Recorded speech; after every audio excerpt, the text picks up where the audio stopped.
নমস্কার, সোজা সাপটা সুব্রত আপনাদের স্বাগত জানাই। মমতা বন্দ্যোপাধ্যায়কে ধুয়ে কাপড় পরিয়ে দিল উত্তরপ্রদেশের মুখ্যমন্ত্রী যোগী আদিত্যনাথ। তবে শুধু মমতা বন্দ্যোপাধ্যায় একাকেই নয়, যারা যারা মহাকুম্ভ নিয়ে উক্তি করেছিলেন তাদের প্রত্যেককেই ধুয়ে কাপড় পরিয়ে দিয়েছে। এই প্রতিবেদন আমি বেশি দীর্ঘায়িত করব না। আপনাদের আজকে যোগী আদিত্যনাথ কিভাবে উত্তরপ্রদেশ বিধানসভায় দাঁড়িয়ে এই সমস্ত ভেজদারি দল, তোষণবাজ দল, তাদের নেতাদের কিভাবে ধুয়ে কাপড় পরিয়েছে সেগুলো আপনাদের শোনাবো। শুধু তার আগে আপনাদের দু তিনটে কথা বলেন। দেখুন, মহাকুম্ভকে মৃত্যুকুম্ভ বলেছেন মমতা বন্দ্যোপাধ্যায়। শুধুমাত্র লাখ লাখ নয়, কোটি কোটি সনাতনীদের আস্থার জায়গায় মমতা বন্দ্যোপাধ্যায় আঘাত করেছেন। কিন্তু আজকের দিন অবধি ইতিমধ্যে প্রায় 56,25,00,000 মানুষ গঙ্গা, যমুনা, সরস্বতীর এই সঙ্গমস্থলে ইতিমধ্যে ডুব দিয়ে দিয়েছে। দেখুন, যে মমতা বন্দ্যোপাধ্যায় বিধানসভায় দাঁড়িয়ে হিন্দুদের, সনাতনীদের আস্থার জায়গায় আঘাত দিতে পারে, কারণ পশ্চিমবঙ্গ থেকেও লাখ লাখ হিন্দু সেই মহাকুম্ভে গেছে, সেখানে গিয়ে তারা ডুব দিয়েছে। তারপরে দাঁড়িয়েও যখন তাদের আস্থার জায়গায় আঘাত করেছে মমতা বন্দ্যোপাধ্যায়, তাহলে মমতা বন্দ্যোপাধ্যায় যদি সত্যি ধর্মনিরপেক্ষ হয়ে থাকে, তাহলে মমতা বন্দ্যোপাধ্যায় যেরকমভাবে সনাতনীদের আস্থার জায়গায় আঘাত করেছে, সেরকমভাবে যে ধর্মকে মমতা বন্দ্যোপাধ্যায় তোষণ করে সেই ধর্মের জায়গায় কেন মমতা বন্দ্যোপাধ্যায় আঘাত করে না? আপনাদের একটা তথ্য দিয়ে রাখি, 2011 সালে মমতা বন্দ্যোপাধ্যায় পশ্চিমবঙ্গে ক্ষমতায় এসেছিল। 2015 সালের 25শে সেপ্টেম্বর 717 জন হজযাত্রী পদপিষ্ট হয়ে মারা গেছিল। শুনেছেন মমতা বন্দ্যোপাধ্যায়ের মুখে এরকম কোনো উক্তি? 2023 সাল তারিখটি 28শে মার্চ 20 জন বাস দুর্ঘটনায় মারা গেছিল হজযাত্রী। শুনেছেন মমতা বন্দ্যোপাধ্যায়ের মুখে এরকম কোনো কথা? কিন্তু মহাকুম্ভকে উনি মৃত্যু কুম্ভ বলে দিল বিধানসভায় দাঁড়িয়ে।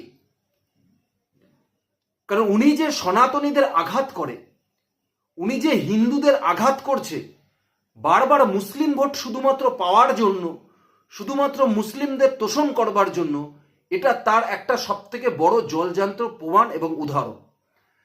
সুতরাং যে কথাটা আপনাদের বলেছিলাম, যোগী আদিত্যনাথ কিভাবে আজকে মমতা বন্দ্যোপাধ্যায় সহ অখিলেশ যাদব, লালু প্রসাদ যাদব এবং মল্লিকার্জুন খাড়গে তারা মহাকুম্ভ নিয়ে যা যা উক্তি করেছেন, সেই উক্তিগুলো বিধানসভায় তুলে ধরে পুরো ধুয়ে মুছে দিয়েছেন প্রত্যেককে। শুনুন আপনারা যোগী আদিত্যনাথের বিধানসভায় দাঁড়িয়ে সেই জ্বালামুখী ভাষণ। आप ही के एक सहयोगी श्री लालू यादव जी कह रहे हैं, अरे ये सब कुंभ का क्या कोई मतलब है, फालतू का कुंभ है। यानी सनातन धर्म के इस महायोजन को फालतू उनको दिखाई देता है। और इनके एक और सहयोगी उससे भी 2 कदम आगे आकर के कहती हैं कि महाकुंभ मृत्यु कुंभ में बदल गया है। ये क्या है? ये क्या है? मल्लिकार्जुन खड़गे कांग्रेस के नेता, अध्यक्ष, कहते हैं कुंभ भगदड़ में हजारों लोग मारे गए।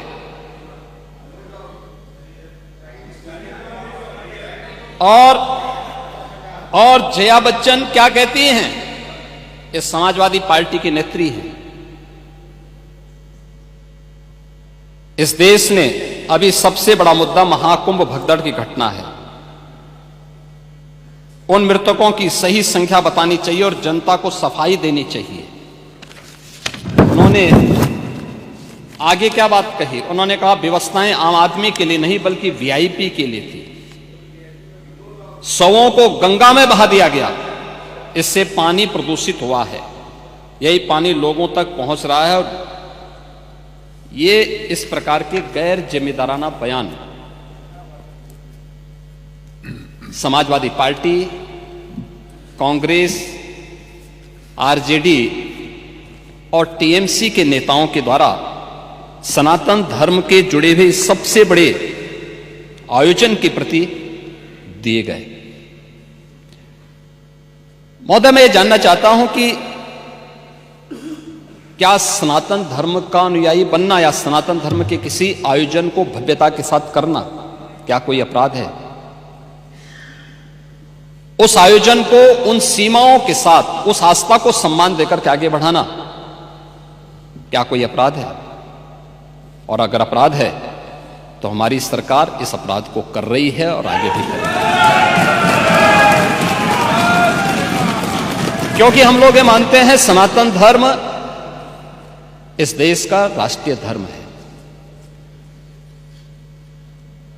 सनातन धर्म की सुरक्षा में ही भारत के अंदर पल रहे हर मत और मजहब की सुरक्षा भी है और उनका सम्मान भी है और उनका गौरव भी है। और सनातन धर्म की सुरक्षा विश्व मानवता की सुरक्षा की गारंटी भी है। और उसके इतने बड़े आयोजन के साथ भेदभाव तो किसी के साथ नहीं हुआ। हम लोग जब यहां पर मान्यवर इस चर्चा में भाग ले रहे हैं, उस समय प्रयागराज में 56 करोड़ 25 लाख से अधिक श्रद्धालु मां गंगा, मां यमुना और मां सरस्वती की इस त्रिवेणी में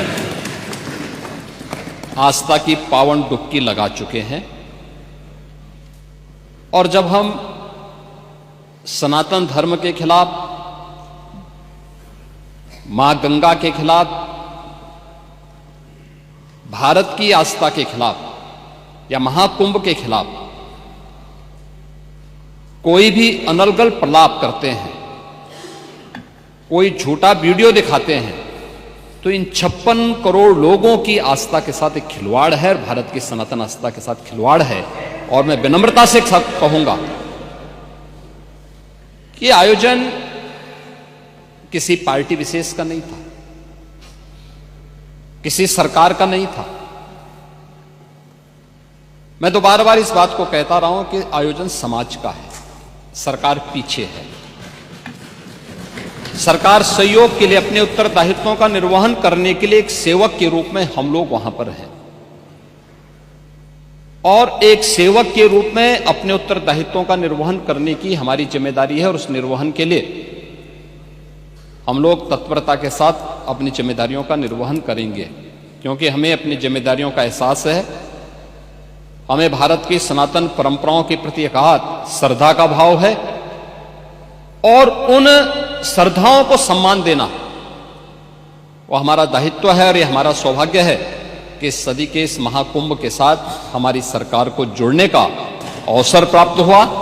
और आयोजन के प्रति तमाम अफवाहों, तमाम प्रकार का दुष्प्रचार को दरकिनार करते हुए देश और दुनिया ने इस पूरे आयोजन के साथ सहभागी बनकर के इसे सफलता की एक नई ऊंचाई तक पहुंचाया है। ये जो नकारात्मक सोच है, दुष्प्रचार के माध्यम से महाकुंभ को बदनाम करने की साजिश का जो हिस्सा है, ये उन करोड़ों लोगों की आस्था के साथ खिलवाड़ है। और किसी जाति, मत और मजहब से जुड़े हुई संख्या भी नहीं है और किसी वर्ग का भी नहीं है। इसमें गांव में एक सामान्य नागरिक भी आ रहा है, देश का बड़ा उद्योगपति भी आ रहा है, देश की महामहिम राष्ट्रपति भी आए, महामहिम उपराष्ट्रपति भी आए, माननीय प्रधानमंत्री जी भी आए, केंद्रीय मंत्रीगण आए हैं, स्पीकर साहब आए हैं लोकसभा के। हर यानी देश और दुनिया की हर सेलिब्रिटी वहां प्रयागराज आ रही है। उच्चतम न्यायालय के माननीय न्यायाधीश हो या हाईकोर्ट, तमाम उच्च न्यायालयों के माननीय न्यायाधीशों की संख्या, समाज का हर तबका प्रयागराज के लिए उमड़ रहा है। हर व्यक्ति आ रहा है। और क्या प्रचार करना बुरा था? क्या हमें उत्तर प्रदेश की किसी उपलब्धि को, उत्तर प्रदेश की किसी आयोजन को देश और दुनिया के सामने नहीं ले जाना है क्या? आपने प्रत्येक स्नान के समय वहां देखा होगा किस प्रकार की स्थितियां थी। श्रद्धालु हो या फिर पर्यटक हो, देशी हो या विदेशी पर्यटक हो, जो एक बार कुंभ में डुबकी लगाया और भूरी भूरी प्रशंसा किया, व्यवस्था की प्रशंसा किया, जल की प्रशंसा किया, आयोजन की प्रशंसा किया, एकात्मता की प्रशंसा किया। कौन भेदभाव हुआ है? कौन तुष्टीकरण हुआ है? कौन सा तुष्टीकरण है? कौन सा तुष्टीकरण इसमें है? ये तुष्टीकरण नहीं, ये 56 करोड़ लोगों के आने का संतुष्टीकरण है, भारत की संतुष्टीकरण है, दुनिया का संतुष्टीकरण है। ये बातें इस बात को एहसास कराती हैं कि भारत की ताकत का एहसास दुनिया कर रही है और उत्तर प्रदेश की ताकत का एहसास पूरा भारत कर रहा है कि हां, उत्तर प्रदेश इतने बड़े आयोजन को कर सकता है। इस आयोजन के साथ जुड़ने का सौभाग्य उत्तर प्रदेश वासियों को प्राप्त हो रहा है और उत्तर प्रदेश में भी केवल प्रयागराज इस आयोजन को कर सकता है। यह सौभाग्य उत्तर प्रदेश के अंदर प्राप्त हुआ है।